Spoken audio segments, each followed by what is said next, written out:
नमस्कार, गुरु मंत्र आप देख रहे हैं। मैं हूं आपके साथ वर्षा शर्मा और मेरे साथ मौजूद हैं देश के सबसे बड़े गुरु astro scientist GD Vashishtha ji. गुरुदेव, बहुत बहुत स्वागत है आपका। दाता सुख दे, खुशियां दे माता।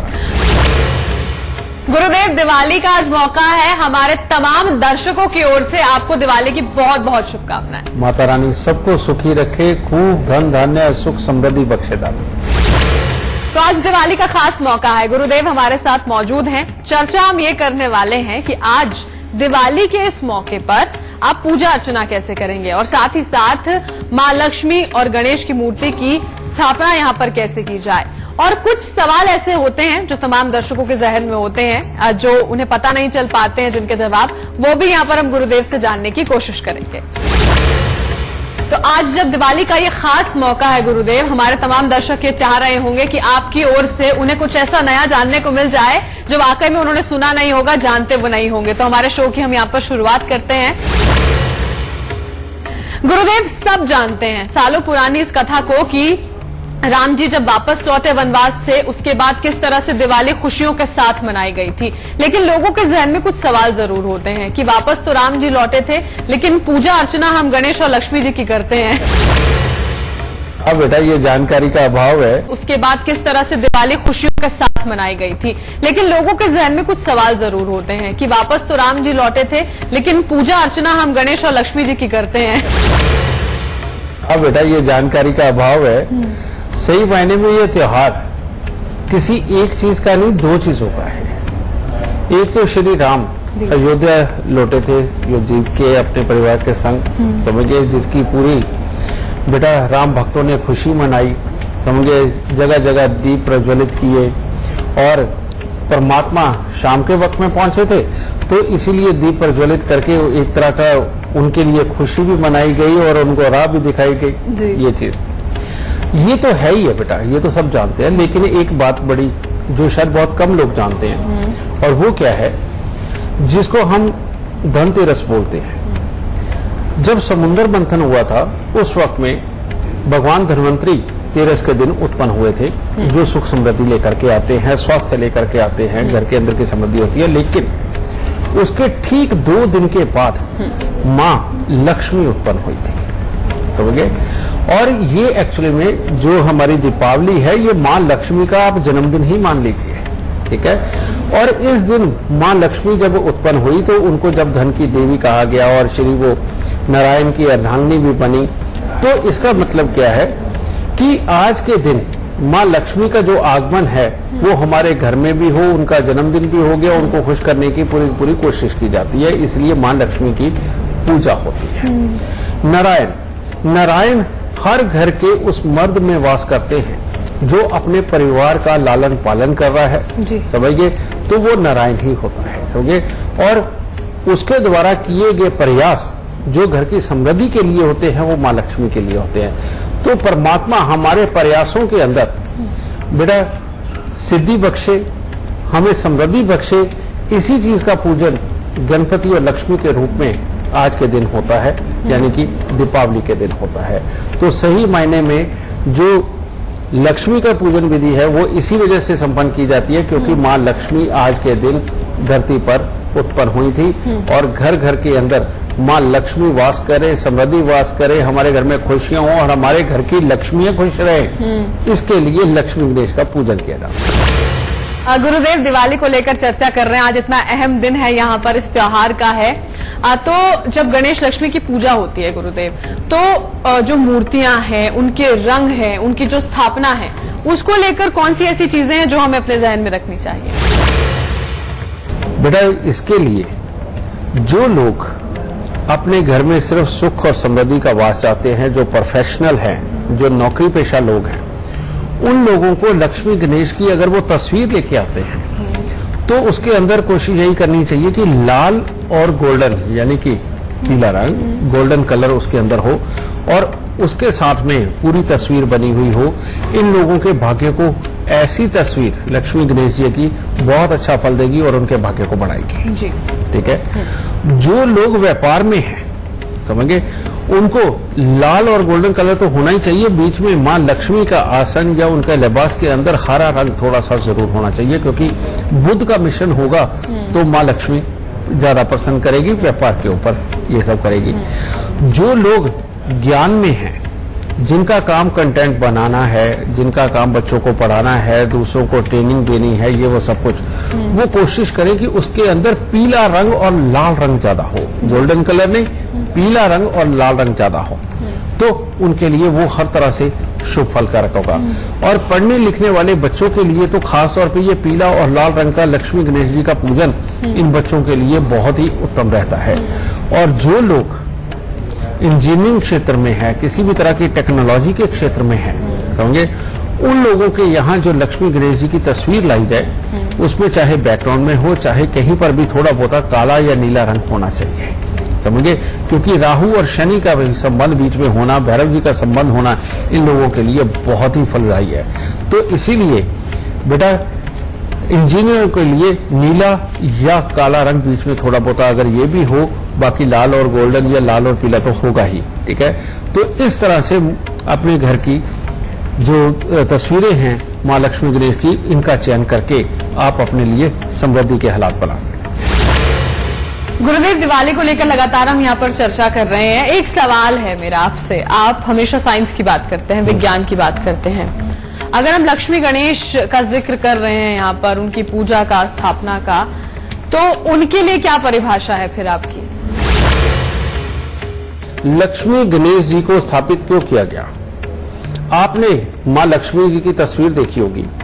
मां लक्ष्मी सेंटर में बैठी हैं, एक तरफ मां सरस्वती बैठी है, एक तरफ गणेश जी बैठे हैं, पीछे दो हाथी होते हैं सफेद रंग के।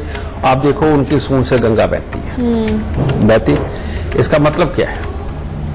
इसका मतलब यह है कि जो इंसान अपनी गद्दी पे, अपने काम की जगह पर धैर्यपूर्वक बैठेगा और बैठ के सहजता के साथ वहीं पर अपनी पसंद का खाना, मीठा खाना खाते हुए, अपने ब्लड प्रेशर को कंट्रोल करते हुए मां सरस्वती के ज्ञान का उपयोग करेगा।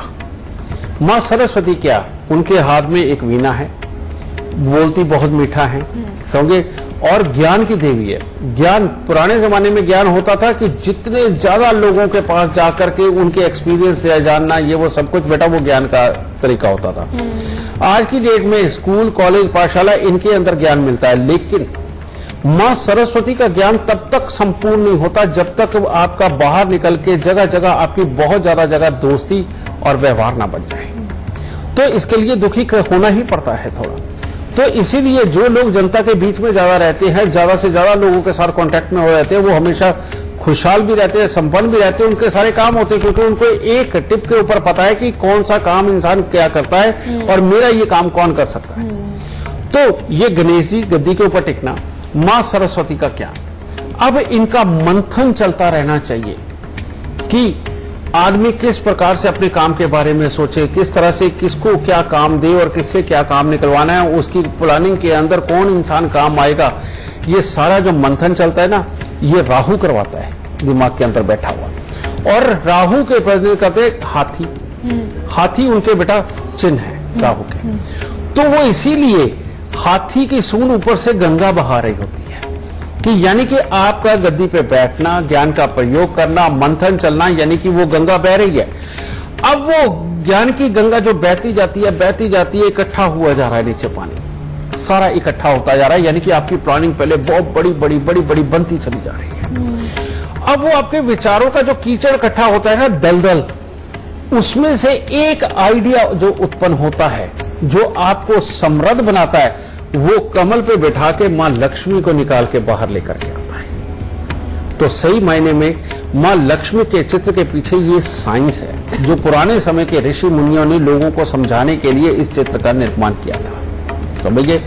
और इसीलिए आज दीपावली है, यहां पर बेटा आप मां लक्ष्मी गणेश जी की श्रद्धा से पूजा करो, बिल्कुल ठीक है। कारण ये कि जो आपकी श्रद्धा है, वो श्रद्धा एक तरह का ध्यान का काम करती है। जब आप अपने परमात्मा को बुला रहे होते तो आपका दिमाग एक ही जगह कंसंट्रेट होता है, और वो जो ध्यान है, वो ध्यान आपके मन को, दिमाग को कूल करता है। और जैसे ही आप कूल होते हो, उस वक्त में जो मंथन आपके दिमाग में अपने कामकाज के प्रति, अपने लाभ के प्रति चलता है, उसमें से फिर एक वाकई में, जैसे इंग्लिश में बोलते हैं, सॉलिड आइडिया निकल के आता है जी। वो जो सॉलिड आइडिया है, वो मां लक्ष्मी की कृपा आपके घर पे लाता है, समझे। तो मेरी नजरों में बेटा ये है मां लक्ष्मी का स्वरूप। ये मैंने साइंटिफिक वे में बताया, लेकिन मैं आध्यात्मिक वे में इनकी पूजा अर्चना, इनको किस प्रकार से अपने घर पे स्थापित करना है, अपने बड़े बुजुर्गों, अपने बच्चों को साथ लेकर के इनकी पूजा कैसे करनी है, मैं इन सबको भी फॉलो करता हूं। क्योंकि जो हमारा अध्यात्म है वो हमारा अध्यात्म, ये ढकोसला नहीं है। बिल्कुल। इंसान की मनोवृत्ति को समझ के इंसान किस प्रकार से अपने दिमाग को काबू में रखते हुए किस चीज को क्या कर सकता है, कैसे सोच सकता है, ये इस चीज की साइंस है। बिल्कुल। तो जो लोग आध्यात्मिक तौर पे परमात्मा को नहीं मानेंगे इस तरह से, वो अपने दिमाग को कभी कूल रख ही नहीं सकते, क्योंकि पूरे प्रैक्टिकल हो जाना ये दिमाग के अंदर भूचाल मचाता है और वे नहीं मिलता कि किस रास्ते पे जाए जी। और जब आशा के रूप में डूब के आप जब कंसंट्रेट करना सीख जाते हो तो उसमें से धैर्य, माफ करने की प्रवृत्ति और धैर्य के साथ एक दूसरे के साथ मिलजुल करके चलने की प्रवृत्ति पैदा होती है, क्योंकि धैर्य में विश्वास है और विश्वास में धैर्य है। ठीक है, ये जब इंसान को दो गुण मिलते हैं ना, तो बेटा इंसान मीठे बोल बोलता हुआ दुनिया के अंदर चलता हुआ अपने लिए बहुत सारी समृद्धि इकट्ठी करता है और अपने दुश्मन ना बना करके, दोस्त ज्यादा बना करके और दोस्तों से ही काम लेके, मदद लेके जिंदगी के अंदर कामयाबी ज्यादा ऊंचे स्तर की पाता है। तो मां लक्ष्मी को घर पे लाने का सीधा सिंपल तरीका एक है, अध्यात्म होना चाहिए, पूजा पाठ होना चाहिए, धैर्य होना चाहिए, जान पहचान ज्यादा होनी चाहिए, ज्यादा से ज्यादा लोगों के मदद आप करो और ज्यादा से ज्यादा लोगों के अपने काम में मदद लो, और मां लक्ष्मी फिर आपके घर से दूर रह ही नहीं सकती। तो मेरी नजरों में बेटा ये है सब कुछ जो मां लक्ष्मी के लिए मैं सोचता हूं और इसको अपने जीवन में मैंने अपनाया भी हुआ है। गुरुदेव, एक कॉलर इस वक्त हमारे साथ जुड़ गए हैं। अनुराग मलिक हैं इस वक्त हमारे साथ इंदौर मध्य प्रदेश से। गुरुदेव जी नमस्कार, चरण स्पर्श। खुशियां ने माता रानी सदा सुखी रखे बेटा। मेरा नाम अनुराग मलिक है। हाँ, और मेरा जन्म तिथि है 9 मार्च 1962।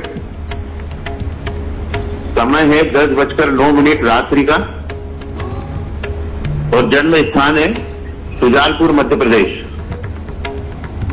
गुरु जी इतनी उम्र हो गई लेकिन जो चाहता था कभी वो मिला नहीं। हमेशा समझौता करना पड़ा मुझे परिस्थितियों से। पुत्र से अब सुन, तेरी कुंडली में है क्या? सबसे पहला योग वही बहुत बुरा, शनि देव की दृष्टि सूर्य पे, तीसरे घर में शनि, 5वें घर में सूर्य। ये योग ऐसा है कि जो पहले पिता को भी तकलीफें देता और बाद में अपनी भी छवि को पूरी तरह से उभरने नहीं देता। भाई और यार दोस्त इस प्रकार के जो तुम्हारे से काम तो ले ले पर तुम्हारे काम ना आए, और यही योग तुम्हें भी सोशल करने के अंदर परहेज करवाता होगा और अपने ही मन के अंदर ज्यादा बातों को रखवाता होगा। और इसी के चलते हुए फिर साथ में मंगल और केतु का मेल चौथे घर में। ये मेल जब चौथे घर में होता है तो पत्नी के सुख कामकाज लाभ में दिक्कत देता, पुत्र सुख से संबंधित का कभी कहीं ना कमियां डालता है और यही जिंदगी के अंदर पॉजिटिव सोच सोच के बहुत आगे नहीं बढ़ने देता। अच्छा, ये भी हो गया। फिर छठे घर का चंद्रमा जो कि बहुत पावरफुल माना जाता है और पैसे की समृद्धि के लिए तो बहुत बड़ा माना जाता है, लेकिन बेटा सोया पड़ा है, किसी ग्रह की दृष्टि का मिलान तक नहीं है इसके साथ। तो ये सोया हुआ ग्रह तुम्हें फल नहीं दे रहा। तो सबसे पहले हम इसे जगाते हैं ना, ताकि तुम जिंदगी के अंदर खिल के सब कुछ पा सको। और उसके लिए क्या करना है, 43 दिन लगातार 400 ग्राम चने की दाल बेटा मंदिर के अंदर रख दो। अब ये बृहस्पति और चंद्र का मेल मिल करके जाग जाएगा। ठीक है। दूसरा उपाय, तुमने हर महीने पहले शनिवार को गरीबों को आंखों की दवाई बांटो, ये दूसरा। और उसके बाद में हर शनिवार को तवा, चिमटा या अंगीठी, इनमें से कोई भी एक चीज लेकर के 27 हफ्ते या 43 हफ्ते तक इसको दान में देना। ठीक है, ये करो। फिर 7 तरह के फल 7 तरह के दूध में धो करके 4 मंगलवार उसे वीरान जमीन में दबाओ। 7 तरह का दूध है बेटा, गाय, भैंस, बकरी, गंगा जल, घर का पानी और 2 मंदिरों का पानी। और 7 फल में 1 मुट्ठी बाजरा जरूर लेना, इसको जरूर करना बेटा। इतने से उपाय करके देख, और अगर हो सके तो अपने घर पे कुत्ता पाल के देख। जिंदगी से सारी शिकायतें तेरी खत्म हो जाएंगी और जिंदगी के अंदर अपार सुख मिलेगा। लेकिन जहां पर भी भाइयों की बात आए, दोस्तों की बात आए, तो ये सोच के चलना है कि ये मेरे से सुख लेने के लिए पैदा हुए, मुझे सुख देने के लिए पैदा नहीं हुए। क्योंकि अगर भरोसा करके चलेगा तो कल को चोट पड़ेगी। और अपने आप के ऊपर मान के चलेगा तो काम ज्यादा करेगा और अपने लिए सुख इकट्ठे कर लेगा। खुशियां देदाता। गुरुदेव, दिवाली को लेकर कुछ और ऐसी चीजें होती हैं जो लोगों के जहन में होती हैं, जिनसे हम जानकारी आपसे हम चाहते हैं, जिस पर वैष्णो देवी की यात्रा करते हैं लोग, तो जब दर्शन के लिए हम पहुंचते हैं तो वहां मध्य में मां लक्ष्मी का स्थान है, उससे जुड़ी हुई थोड़ी सी जानकारी हम चाहते हैं। बेटा, जो हमारे पुराने पूर्वज रहे, ऋषि मुनि रहे, ज्ञानदाता रहे, उन्होंने तो मां लक्ष्मी का ये चित्र बनाया था जी, जिसके बारे में हमने पहले व्याख्या की। लेकिन उसके बाद में हमारे ये पीछे कुछ 100 साल पहले ही यहां पर एक और बुद्धिजीवी रहे होंगे, तो उन्होंने वहां पर ये देखा कि मां लक्ष्मी तो चाहिए और ये मैसेज भी सारी दुनिया तक जाना चाहिए। और जो हमारी दुर्गा का काम है, दुर्गा मैया का समावेश किसी एक शक्ति का मिलाकर के नहीं है, कई शक्तियों को मिलाकर के हुआ। क्योंकि जब मां ने युद्ध में उतरना था तो विष्णु जी ने भी अपना चक्र दिया, भोले ने भी अपना त्रिशूल दिया, यानी कि हर देवता जो जो शक्ति दे सकता था वो दे करके मां दुर्गा को उत्पन्न किया। लेकिन अब फिर ये सोचा गया कि इनमें बड़ी शक्तियां कौन सी जो एक आम इंसान के काम आ सके। ठीक है, अब उन शक्तियों को पहले सोचा गया, वो शक्तियां कहां पर बैठ करके सच में इंसान को मतलब कि एक बुद्धि दे सकती हैं, ज्ञान दे सकती हैं, कर्म दे सकती हैं, वो स्थान कौन सा है। और वो स्थान जानबूझ के पहाड़ों के बीच में चुना गया जी।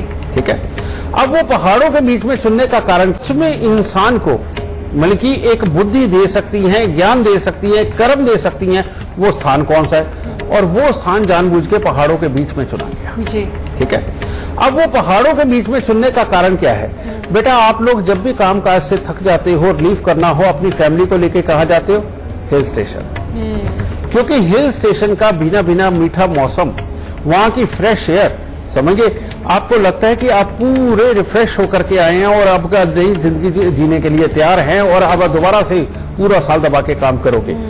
बच्चों को छुट्टी होते कहां जाते हो? पहाड़ों पे। वहां जाके वहां के मौसम की खासियत की वजह से आप लोग बहुत खुश रहते हैं, क्योंकि वहां ऑक्सीजन लेवल बहुत ऊपर है, समझिए। इसीलिए ये स्थापना पहाड़ों के ऊपर मां वैष्णो देवी की हुई। ठीक है, अब यहां पर क्या है, बीच में मां लक्ष्मी है, देखते हुए लेफ्ट हैंड के ऊपर मां सरस्वती है और देखते हुए राइट हैंड के ऊपर मां काली है। अब क्या है, मां लक्ष्मी यहां पर हमारे लिए कैसे सिद्ध होगी? जो भी पढ़ने वाले बच्चे हैं, जो भी नई प्लानिंग बना करके नया बिजनेस चलाने वाले बच्चे हैं, जिन लोगों ने नया कामकाज शुरू करना है और बहुत आगे बढ़ने की ख्वाहिश रखते हैं, उन लोगों को मां वैष्णो देवी जाकर के उनका आशीर्वाद जरूर जरूर लेना चाहिए। कारण मैं साइंटिफिक भी बताता हूं, आध्यात्मिक भी। मां सरस्वती ज्ञान की देवी है, जो इंसान को मीठी वाणी, ज्ञान, किसके सामने क्या बोलना है, किस तरह से बोलना है और कौन से शब्द बोल करके इसको अपने बस में रखना है, ये देती है मां सरस्वती। और जो तुमने प्लान बनाया है, अब बच्चे के प्लान तो रोज ही चलते क्योंकि उनकी पढ़ाई हो रही है, उनको एग्जाम भी देना है।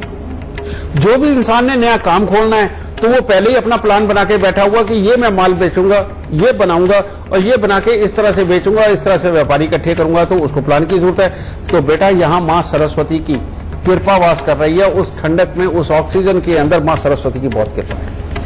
अब यहां पर दूसरी तरफ बैठी है मां काली।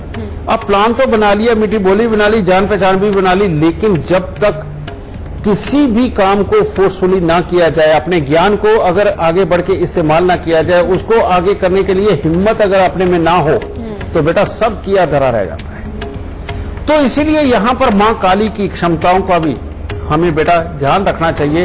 वो किस प्रकार से हिम्मत की मालिक थी और बुरे से बुरे माहौल को लड़ती हुई, काटती हुई गई। यानी कि चाहे बच्चा है, उसके बाद बीच में कैसे भी हालात आए, उसकी पढ़ाई लिखाई के दौरान, सीखने के दौरान, उसको जीतना ही है मां काली की हिम्मत लेकर के। और बिजनेस इंसान जब खोलने लगता है तो कैसी भी मुसीबतें आए, रोज हिम्मत करके अपनी चीज जाकर के लोगों को दिखानी है कि मैं ये बना रहा हूं, मैं ये कर रहा हूं। और हर हालत में उसको मां काली को उन दिनों में याद करके हिम्मत बना करके अपने काम के अंदर डटे रहना है। जब ये मां सरस्वती और ये मां काली की कृपा, यानी कि ज्ञान और हिम्मत दोनों मिल जाते हैं ना बेटा, तो मां लक्ष्मी ने उत्पन्न होना ही होना है।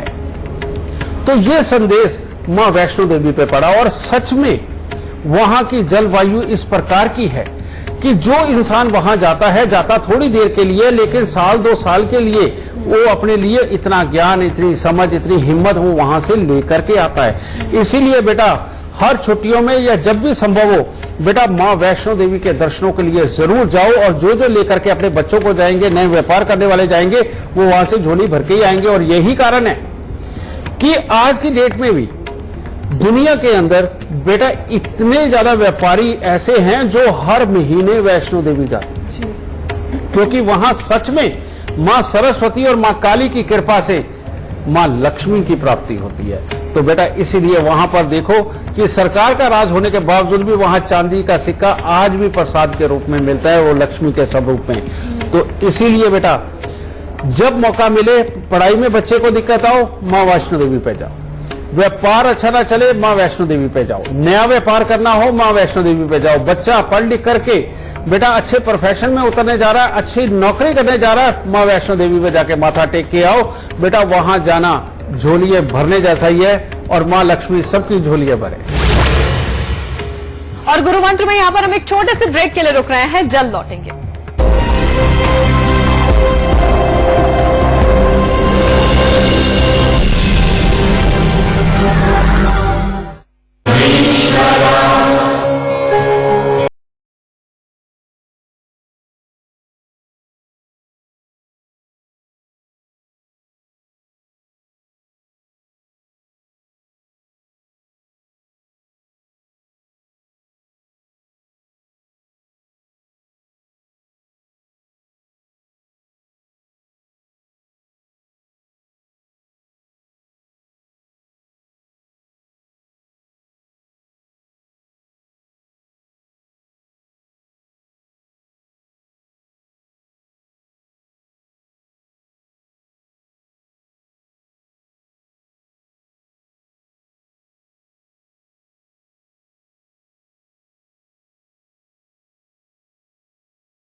घर में कच्चा स्थान जरूर रखें। अगर ये जगह घर के बीचों बीच हो तो उसमें तुलसी का पौधा लगाने से घर में कभी धन की कमी नहीं रहती। घर के दरवाजों में तेल डालें ताकि उनसे आवाज नहीं आए। ऐसा करने से दरवाजे से लक्ष्मी का प्रवेश होता है। जय लक्ष्मी माता, जय लक्ष्मी माता। ब्रेक के बाद स्वागत है आपका। गुरु मंत्र आप देख रहे हैं। दिवाली के मौके पर, आज के खास मौके पर हम लगातार चर्चा कर रहे हैं, तो आगे बढ़ाते हैं अपने इस विषय को। गुरुदेव, एक लाइव कॉलर इस वक्त हमारे साथ दिल्ली से खुशबू जुड़ गई हैं। नमस्कार गुरुदेव, मैं दिल्ली से खुशबू बात कर रही हूँ। मैं आज आपसे अपनी छोटी बहन के बारे में जानना चाहती हूँ। उसका पूरा नाम है जानवी और जन्म तिथि है 26/10/2009। जन्म स्थान है दिल्ली और जन्म समय है सुबह 8:30 बजे। मैं जन्म तिथि है 26/10/2009। जन्म स्थान है दिल्ली और जन्म समय है सुबह 8:30 बजे। मैं आपसे उसके करियर, फ्यूचर, स्टडीज के बारे में जानना चाहती हूँ कि कैसा रहेगा उसका आगे का। और साथ ही साथ मैं आपको ये बताना चाहती हूँ कि उसका स्वभाव काफी जिद्दी और चिड़चिड़ा किस्म का है और सबसे ज्यादा उसमें जालसी फैक्टर है। इवन वो अपने भाई बहनों से भी बहुत जालस फील करती है और हमेशा ये लाइफ में कॉम्पिटिटिव रहना चाहती है और उस कंपटीशन में भी अपने आप को आगे समझती है। तो मैं यह जानना चाहती हूँ कि अगर उसका इस एज में ऐसा है तो आगे जाके उसका कैसा रहेगा। ज्यादातर ग्रह बेटा इसके लाभ स्थान के अंदर बैठे हुए, ये तो एक बहुत अच्छी बात है। और चंद्रमा चौथे घर में बैठे हुए, ये भी बहुत ही उत्तम है। बुध की महादशा और बुध में काम कर रहे हैं मंगल, तो अब क्या बनता है जिंदगी के अंदर बेटा? ठंडे मन के साथ किए हुए जितने कार्य होंगे सब अच्छे फल देंगे। यहां पर लाभ स्थान के अंदर बैठी हुई ये जो 5 ग्रहों की युति है बेटा, हालांकि एक भी युति नहीं बनती 11वें घर के अंदर, कोई ग्रह किसी के साथ माना नहीं जाता, लेकिन ये 5 है, पंचायत है, तो ऐसे में ये मानी जाएगी। और ये इसके अंदर कहा जाता है कि इंसान अपनी जिंदगी में चाहे दिमाग का कैसा भी हो, बुद्धि कैसी भी हो, इंसान को अपने जीने के लिए सारे सुख सुविधाएं बड़े आसानी से उपलब्ध होती है। लेकिन ज्यादा अच्छा समय तुम 34 साल की उम्र के बाद देखोगी, जिसमें धन धान्य समृद्धि सब कुछ होगी और इज्जत बहुत होगी। अब प्रॉब्लम क्या है? प्रॉब्लम है तुम्हारी कुंडली का गुरु चंडाल योग 7वें घर का। ये लिखाई पढ़ाई में भी दिक्कत देता है, लाभ में दिक्कत देता है, गुस्सा करवाता है, घर के बुजुर्गों को दिक्कत देता है। और यही योग यहां पर बैठे अगर तुम्हारे खानदान में किसी न किसी को सांस की तकलीफ, टीबी या पैरालाइज, इनमें से कुछ भी हो सकता है बेटा। और ये अगर होता है तो वो सिम्टम्स है गुरु चंडाल योग के, कि जब तक इसका इलाज नहीं करोगे तो ये लाभ स्थान जो कि शनि और बृहस्पति का स्थान माना जाता है बेटा, ये पूरी तरह से अच्छी तरह से फल नहीं देगा। तो इसका उपाय पहले बहुत जरूरी है। और ये करेगी तो तू जो भी प्रयास करेगी उसी में कामयाबी रहेगी और आगे गृहस्थी के सुख भी बहुत अच्छे होंगे और किसी भी तरह की बड़ी दिक्कतें नहीं होंगी। बस जो जोश के अंदर गुस्सा आना, इसी को कंट्रोल करके रखना है और कोई नए प्रयास नहीं करते। और इसका उपाय क्या है? 43 दिन लगातार 700 ग्राम जौ दूध के साथ धोकर के उनको जल प्रवाह कर दो और 700 ग्राम जौ दूध के साथ धोके घर के अंधेरे कमरे में वजन के नीचे दबा दो। दूसरा, एक सुलेमानी हकीक मिलेगा बेटा, काला सफेद होता है, काले रंग का पत्थर होता है, सफेद रंग की लाइनें होती है, बहुत सस्ता सा पत्थर है। सुलेमानी हकीक लेके चांदी की उंगली में बढ़वा के अंगूठी में उसे मिडिल फिंगर के अंदर धारण करके 43 दिन लगातार गाय के जूठे पानी के साथ धो लो और एक तांबे का छेद वाला पैसा सफेद रंग के धागे में पिरो के अपने गले में डाल लो। इतने से उपाय करके देख बेटा, हर प्रयास में सफलता हाथ लगेगी, घर में सुख शांति समृद्धि की कोई कमी नहीं रहेगी और सिर्फ तेरे लिए नहीं, तेरे परिवार के लिए भी बहुत अच्छे हालात उत्पन्न होंगे। सुखी रहो। गुरुदेव, एक कॉलर हमारे साथ जुड़ गए हैं, सिरसा से अक्षत हमारे साथ जुड़े, उनका रुख करते हैं। अक्षत, अपनी जन्मतिथि, समय और स्थान आप बताएं, फिर सवाल करें। हाँ जी, गुरुदेव जी नमस्कार जी। खुश हो बेटा, सुखी रहो। दिवाली की बहुत बहुत शुभकामनाएं, धनतेरस की बहुत बहुत शुभकामनाएं। माता रानी हर तरह से तुम्हें समृद्धि बख्शे, खुशियां दे और घर में सबको तंदुरुस्ती बख्शे दादी। बहुत अच्छा गुरुदेव जी, मेरी डेट ऑफ बर्थ है 12/1/1984। ठीक है बेटा। और टाइम है 2:24 AM रात के। और जन्म स्थान है सिरसा, हरियाणा। हाँ बोलो बेटा, क्या जानना चाहते हो? हाँ, मेरे साथ 2 ही प्रश्न है जनाब। एक तो मेरा व्यापार और धन की स्थिति और मेरी शादी में अड़चने आ रही हैं, बस यही तो। हाँ, तुम्हारे पापा के फाइनेंशियली हालात क्या रहे और सेहत के क्या हालात रहे?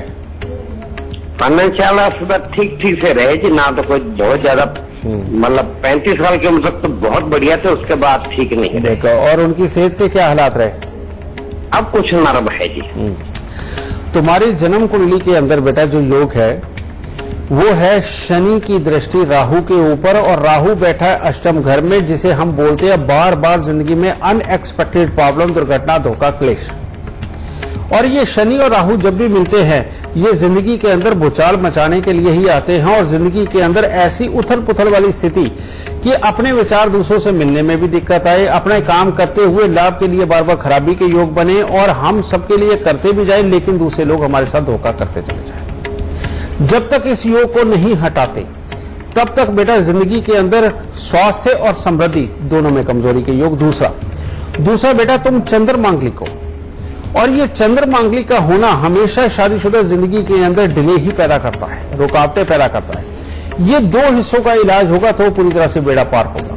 और ये इसके लिए सबसे पहले 43 दिन लगातार 60 ग्राम साबुत सुरमा लेकर के बेटा उसे घास वाली जमीन में दबा दो। और दूसरा, हर साल जन्मदिन के आसपास में, और एक बार अभी कर देना, 8 दिन लगातार 8 खोटे सिक्के लेकर के इनको जल प्रवाह करो। और उससे अगला, हर मंगलवार को दूध में हलवा बना करके, यानी कि वही सूजी भूननी है, घी के अंदर भूननी है और पानी की जगह दूध डालना है, तो दूध वाला हलवा बना करके मंदिर चढ़ा करके वो बांटना शुरू कर दो, बस तुम्हारे उपाय खत्म। और इधर ये उपाय खत्म, उधर ये रुकावट और बदनसीबी खत्म। अब स्वास्थ्य, धन और शादी, बेटा तीनों चीजों को कोई नहीं रोक पाएगा, परमात्मा की पूरी कृपा तुम पे बरसेगी। खुश रहना। गुरुदेव, एक और कॉलर हमारे साथ जुड़े हैं, कृष्णा है अयोध्या से, उनका रुख कर लेते हैं। कृष्णा, जन्मतिथि, समय और स्थान बताएं, फिर सवाल करें। सबसे पहले गुरुजी को मेरा प्रणाम। माता रानी सुख दे, खुशियां दे तुम्हें प्रभु। गुरुजी, मेरा जो डेट ऑफ बर्थ है वो 2/8 और 1989 है। ठीक है। और मेरा जो जन्म का समय है वो सुबह का 4:35। ठीक है। और मेरा जन्म स्थान जो है गुरुजी वो अयोध्या फैजाबाद। गुरुजी, मैं ये जानना चाहता हूँ कि मेरा अपना घर कब होगा? वैसे तो बेटा 2016-17 के अंदर भी योग था तुम्हारा अपना घर बनने का, समझिए। अच्छा गुरुजी। और अभी भी जो तुम्हारा योग है अभी भी थोड़ा बहुत चल रहा है, लेकिन जो सही मायने में है वो 17 जनवरी 2023 के बाद बहुत शानदार योग है, जो सबसे बड़ा वाला आएगा। तुम्हारी कुंडली के अंदर बेटा जितना संयुक्त परिवार में रहोगे, अपनों के साथ मिलकर के चलोगे, उतना ही अच्छा लिखा है। लेकिन राहु देव की दृष्टि मंगल बुध शुक्र, यानी कि शुक्र पत्नी, मंगल भाई यादव और बुध यानी कि काम धंधा, इसके अंदर कुछ ना कुछ तकलीफ देता है। और सूर्य देव की टक्कर अपने स्वास्थ्य में और स्वभाव में ये गड़बड़ी देता है और पिता की तरफ की रिश्तेदारी के कमजोर करता है। इसको अगर तू हटा लेगा बेटा तो सब कुछ तेरे को जिंदगी में बहुत शानदार मिलेगा। उसका कारण ये है कि धन भाव के अंदर ये जो ग्रह है ये बहुत ही सुख देने वाले, नगद पैसा देने वाले, प्रॉपर्टी देने वाले, ये सारे बनते हैं। तो इसके लिए उपाय क्या? पहले तो हर जन्मदिन के आसपास 8 दिन लगातार 8 खोटे सिक्के जल प्रवाह करना। और दूसरा उपाय है शुक्रवार के दिन मिट्टी के लोटे में सरसों का तेल भरकर उसके अंदर मुंह देख करके ढक्कन को सीमेंट से बंद करके शनिवार दोपहर को उसको खड़े पानी के अंदर छोड़ के आना, ये दूसरा उपाय। और तीसरा उपाय, हर रोज केसर का तिलक नाभि, जुबान और माथे पर लगाना और तुम्हारे घर के अंदर जितने भी सूत, ऊन, निवार के गोले पड़े उनको खोल के फेंक देना, समझिए, और खोल के फेंकने हैं। मात्र इतने से उपाय करके देख बेटा, जो मैं 2023 कह रहा हूं ये शायद तेरे मकान के योग 2016 से चल रहे हैं, लेकिन इस राहु और शनि की दृष्टि के कारण, बाधित होने के कारण पॉसिबल है ये ना बन रहा हूं। इसके हटते ही अभी भी योग चल रहा है और जो मैं 2023 कह रहा हूं हो सकता है पहले ही संभव हो जाए। तो इसको करके देख, दाती जरूर झोली भर रही है जल्दी। गुरुदेव, दिवाली का आज मौका है, हमारे दर्शकों के लिए आज का बस खास गुरु मंत्र। बेटा आज का गुरु मंत्र, क्योंकि ये खुशियों का त्योहार है, हम मिठाइयां जाकर के बांटते हैं, गिफ्ट जाकर के बांटते हैं, हमारे पास मिठाइयां आती हैं, गिफ्ट आती हैं, तो एक दूसरे को खुशी देने का त्योहार है। आज के दिन अगर आप सच्चाई में दिवाली मनाना चाहते हैं और सच में चाहते हैं कि आपके मन में भी तसल्ली रहे कि आपने वाकई में एक बहुत अच्छी दीपावली मनाई, तो बेटा आज के दिन में कुछ ऐसा करो कि किसी ऐसे शख्स को ढूंढो जिसे वाकई में जिंदगी के अंदर बहुत अभाव हो। वो शख्स आपके नौकरों में हो सकता है, आपके घर के आसपास हो सकता है, कोई गरीब से गरीब इंसान हो सकता है जो आज के दिन में दीपावली मनाने में बिल्कुल सक्षम ना हो। और खास तौर पे उस शख्स को पहचानो अपने आसपास में जो तुम्हारे ही आसपास में तुम्हारा काम भी कभी कभार करता हो या रोज आकर के करता हो, लेकिन घर पे दुखी हो। तो बेटा उसके दुख को समझते हुए आज उसकी किसी भी प्रकार की मदद कर देना, उसको मिठाई का दान देना, उसको बेटा कुछ ना कुछ अच्छे गिफ्ट देना, चाहे कपड़ों के रूप में दो या किसी और उसकी जरूरत के रूप में दो। बेटा ये दे के देखो, आपको घर आते आते रास्ते में ही एहसास हो जाएगा कि आपने वाकई में दिवाली मनाई, क्योंकि बिना परमात्मा की कृपा के कोई त्योहार संभव नहीं होता। और हर इंसान, उस इंसान के ऊपर परमात्मा की कृपा होती है जो वाकई में दुखियों का दुख दूर करके अपने मन की शांति तलाशे, समझिए। तो इससे बेटा उसकी मदद होगी, तुम्हारे मन की शांति होगी, और जिसका शांत मन होता है उसके ऊपर परमात्मा बहुत कृपा करता है। तो आज बेटा जितने सक्षम हो और जितने लोगों के लिए सक्षम हो उतनों को खुशियां बांट के आओ। राह चलते किसी भी भिखारी को कुछ भी पकड़ा देना ये बिल्कुल ठीक नहीं। सच में कोई आसपास कोई तुम्हारे दुखी है तो उसकी मदद करके देखो। दिवाली के ऊपर मां लक्ष्मी की कृपा भी मिलेगी, गणपति जी की भी मिलेगी, श्री राम जी की भी मिलेगी, और सारे देवी देवता खुश होकर के बेटा तुम्हारे को भी धन धान्य से भरपूर करेंगे। माता रानी खुश है। बहुत बहुत शुक्रिया गुरुदेव, दिवाली के इस खास मौके पर आपने हमें आज के दिन की तमाम खासियतें और ये जो तमाम उपाय हैं वो भी बताए। माता रानी सबको सुख दे, संपत्ति दे, खुशियां दे और सबसे बड़ी बात, माता रानी सबको तंदुरुस्ती बख्शे। तो गुरु मंत्र में आज के लिए इतना ही। दिवाली का ये खास मौका जिसकी ढेर सारी आपको शुभकामनाएं हैं। तमाम वो उपाय और वो तरीके जिस तरह पूजा अर्चना की जानी चाहिए, जिस पर गुरुदेव ने हमें ज्यादा जानकारी यहां पर दी है। आज के लिए फिलहाल इतना ही, लेकिन कल हम फिर हाजिर होंगे आपके सामने गुरु मंत्र में एक नए विषय के साथ। नमस्कार। यंत्र क्या होता है? यंत्र यानी कि मशीन, मशीन यानी जो कठिन कार्य को सुगम बना दे। उसी प्रकार दैविक यंत्र भी हमारे जीवन को सुगम बना देते हैं, किंतु इसके लिए इनका सही विधि और सही दशा में अभिमंत्रित होना आवश्यक है। इसीलिए गुरुदेव GD वशिष्ठ के सानिध्य में सिद्ध किए गए यंत्र सब मुश्किल बाधाओं को मिटाकर आपके जीवन में खुशियां भर देंगे। इन यंत्रों को विशेष मुहूर्त में लाखों मंत्रों द्वारा अभिमंत्रित किया गया है और ये मुहूर्त स्वयं गुरुदेव द्वारा देखा गया है। इन यंत्रों में साधारण से साधारण व्यक्ति के जीवन को भी बदल देने की क्षमता है। इन यंत्रों को अपने घर या कामकाज की जगह पर स्थापित कर धन समृद्धि, यश कीर्ति, घर में शांति, वैवाहिक जीवन में संतुष्टि को प्राप्त किया जा सकता है। गुरुदेव GD वशिष्ठ जी के ज्योतिष संस्थान में इन यंत्रों को अभिमंत्रित करने का कार्य शुरू हो चुका है। इसलिए आज ही अपने यंत्र के लिए कॉल करें।